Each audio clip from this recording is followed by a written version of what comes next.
Praise the lord. మీ అందరికీ ఓ మంచి మాట చెప్పనా?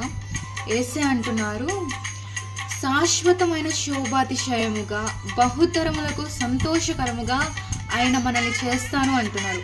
ఎంత గొప్ప మాట కదా. అందుకే దేవుడు చేసిన మేలును బట్టి, ఆయన చూపిన కృపను బట్టి, ఆయన ఇచ్చిన వాగ్దానమును బట్టి ఈ పాట పాడుతూ దేవునికి కృతజ్ఞతాస్తుతులు చెల్లించుకున్నాం.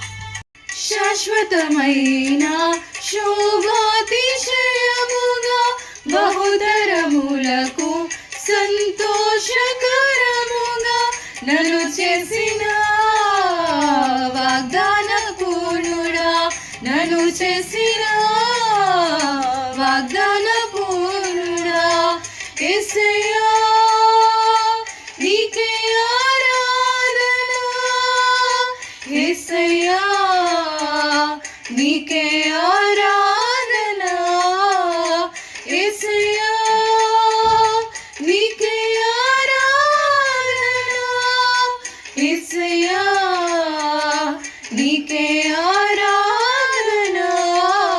నా స్తుతికి కారణభూతుడా, కృపా సమృద్ధి కలిగిన యేసయ్యా.